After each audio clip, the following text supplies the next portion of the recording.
So I just want to make one small, quick point. Okay. You'll be gentle with me, I'm a little nervous. I believe I heard you say earlier that things that you can't observe directly, like sea lions losing their limbs as they move into the water, over time, those kinds of things are fairy tales. Is that correct? Well, no, he said, if a sea lion keeps going back to the water, which they do, that's going to prove that they, are losing legs and gaining fins. That's proof that sea lions are designed to live in water like they do. They do pretty good in the water, how was it that you described that it was a fairy tale? Well, he was talking about how whales came from some kind of land-based animal and moved into the water and lost their legs. I said, well, you can believe that, but that's not, we don't observe that. And why we don't observe that, so it's a fairy tale, correct? It's something that takes place in the imagination. I see. People believe these animals make these changes. They never see them. Because they're not directly observed. Well, right. Right. So if it takes millions of years, it's now not part of science, it's part of a fairy tale. So it's occurred to me that you've been making this claim multiple times through the evening that things that are not directly observed are not scientific. That's the definition of science. It's observable, testable. But science actually consists of a lot of things that are not directly observed, that are indirectly observed and are inferential. So I'm just going to leave that at that, but I would actually like to say that you're actually being inconsistent, because earlier you said that the Genesis story was a good story and that the Bible was a good story, and I don't think that you are 6,000 years old, so I don't think that you have directly observed. Well, I'm not a very new lawyer. I'm not asking for the Genesis account to be taught. No, but I would like you to distinguish it from a fairy tale, because you've said that things that are not directly observable are not science and are therefore fairy tales. And I would like you to distinguish the Genesis account of creation from a fairy tale. The difference we have with the Genesis account is we have an eyewitness observing.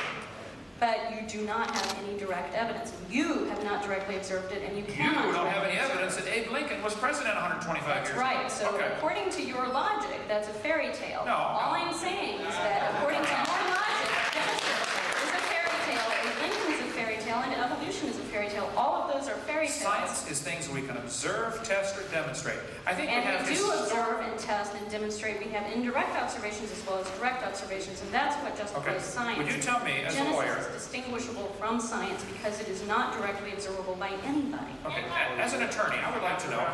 I'm happy to. What is your best evidence for evolution? I'm not a scientist. I don't have this evidence. I'm not asking for creation to be taught. Well, it's called religion. Woven together a wide tissue of science. I know it's a huge fairy tale. I agree. We got to work on this, and I'm working on it. Okay. Conspiracy, and I'm not. It's a big conspiracy. You're right. Go ahead. Last question. We're gonna have to quit. Oh, I got to get the next guy though. I mean, what do we got to be out of here in 6 minutes? Yeah. Well, there's enough of us we can hold the janitors out. Okay. Hurry. Go ahead. I'm Sarah, and so I just want to ask a question. Like you like to back it up.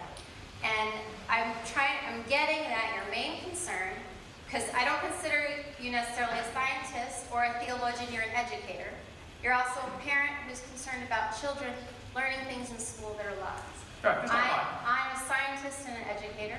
I'm also a parent. I'm also, as any parent would be, concerned about their children in school learning lies. Good. So one thing that I'm confused about is I don't understand why you have chosen to bias yourself in trying to write only certain lies that are in textbooks. Actually, because as we all know, there are many lies cross disciplines in textbooks. One of the major jobs of educators these days, going through many versions of textbooks, is to try to remove things like loaded questions.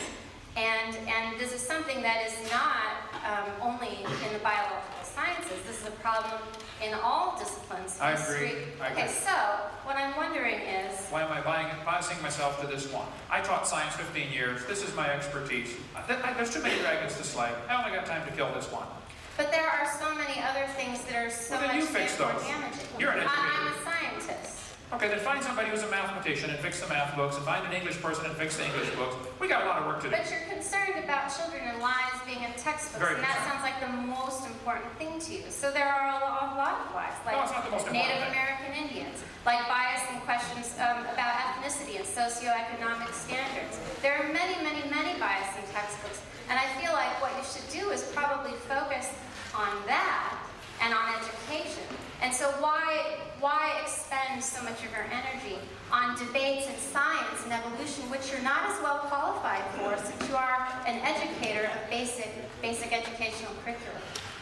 Well, I guess everybody has to pick which dragons they want to slay, and this is the one that bothers me because it has so much bigger implications. But why See, wouldn't you here's what I'm slay saying. the dragons you're most qualified for? Let me answer your question. Because this evolution theory is not just a dumb theory, it's a dangerous theory. And why do you feel that way? This is exactly what motivated Adolf Hitler to kill the inferior species, the Jews and the blacks. This is precisely this theory, evolution. That You're talking about social evolution, which many people disagree That's the with. result. Do not Ask your disagree. question. We Okay. can't argue. We don't We have got to get out of here. I'll tell you what. Can you? Go ahead and answer. Let's schedule another time. I'll come back. I love this place. I mean, this is great. I still don't get your answer. You're not answering why you're choosing to Oh, slay wait. dragons that you're not as well qualified. Why does anybody choose any field of work? Why do people decide to be physicians instead of janitors? I mean, I decided to do this. It's my business. Doesn't matter to you. But you're not choosing to listen to experts in their field to help guide you in these wars against biased questions in textbooks. I'm listening to. Okay, we got not enough time to cover all night here tonight. But I would like the next guy to ask a question. I think I did answer your question. I can choose whatever I want for my life. I don't think you did, but I'm that's not asking taxpayers to pay my salary. I can do whatever I want with my life. But you're okay with taxpayers paying money for textbooks in history that talk I'm about not. other problems. I'm not okay with that either. Lies. I just don't have time to say that. I don't have time to say that, Greg. Okay?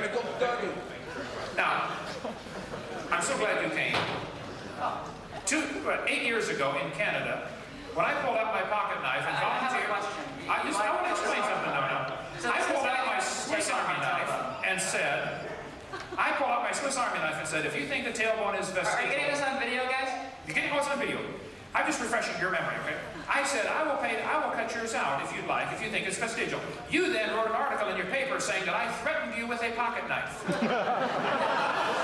that right? Do you think it is an appropriate response to a scientific question to wave a pocket knife at somebody? Is that a reasonable response? Is it appropriate for you to lie and say I threatened you with my pocket knife? You were 75 feet away, son. You know,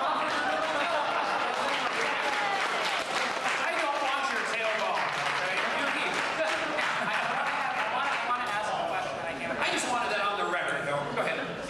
Now, let's hear your question. You want to make a speech or ask a question? Quick. I'm gonna ask a couple of very simple questions. Okay. Earlier, I heard you say to my friend Laura that look, you're not asking for the story of Genesis to be taught in schools. Correct.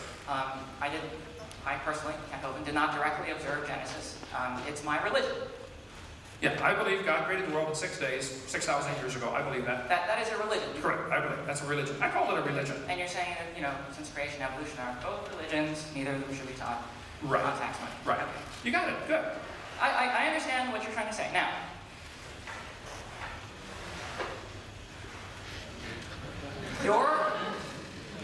your lectures and your ministry Is not tax funded. is not tax funded. It teaches the literal story of Genesis. Oh, yeah. Right? You believe Absolutely. that the earth was created 6,000 years ago by God, exactly as it was in the first chapter of Genesis. Correct. I believe that story. Absolutely correct. Go ahead. Right. You got it.